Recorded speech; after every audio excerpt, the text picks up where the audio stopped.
ഞാനതിനൊരു അനുഭവ കഥയും കൂടെ പറയാം, നേരെ നിങ്ങൾക്ക് ഇച്ചിരി കൂടെ മനസ്സിലാകത്തുള്ളൂ.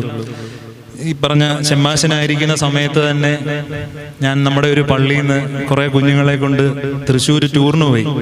അന്ന് ചുമതലപ്പെട്ട അച്ഛൻ സ്ഥലത്തില്ല, അതുകൊണ്ട് എന്നെ ഏൽപ്പിച്ചാവിട്ടെ. അങ്ങോട്ട് ചെറുപ്പക്കാരാണ്. അങ്ങോട്ട് പോയപ്പം ഭയങ്കര സന്തോഷമാണ്, തുള്ളിച്ചാടി പാട്ടൊക്കെ വെച്ച് നല്ല മൂഡിലാണ് പോകുന്നത്. തിരിച്ച് രാത്രി വരുന്ന സമയം എന്ന് പറയുന്നത് പാതിരാത്രി സമയമാണ്, 2 മണിയാവും ചെങ്ങന്നൂർ തിരിച്ചു വരാം. അപ്പോഴത്തേക്ക് ഇവരെല്ലാം മയക്കം പിടിച്ചുറങ്ങി. ആ ഒരു സമയത്ത് ഒരു 11 മണിയൊക്കെ ആയപ്പോൾ ഒരു 2 ചെറുപ്പക്കാർ ആൺകുട്ടികൾ എൻ്റെ അടുക്ക വന്നു. എന്നിട്ട് പറഞ്ഞു, ശമാശ കാര്യങ്ങളൊക്കെ ഇങ്ങനെ സംസാരിച്ചിട്ട് പറഞ്ഞു, ശമാശ എന്നെ ഇവനെ ഒരുപോലാണ് പള്ളി ശുശ്രൂഷയ്ക്ക് കയറ്റിയ മദ്ബഹായിൽ. ഞാനിപ്പോഴും കയറുന്നുണ്ട്, ഇവൻ കയറ്റം നിർത്തി, ഇപ്പം കയറുന്നില്ല, ഇവനോടൊന്ന് സംസാരിക്കാമെന്ന് ചോദിച്ചു. ഞാൻ പറഞ്ഞവനങ്ങ് പോയി. മദ്ബഹായിൽ കയറുന്നില്ലെന്ന് പറയുന്ന ചെറുക്കൻ എൻ്റെ മുമ്പ് ഇരിപ്പുണ്ട്. ഞാൻ ചോദിച്ചു, മോനെ എന്തോ പറ്റി?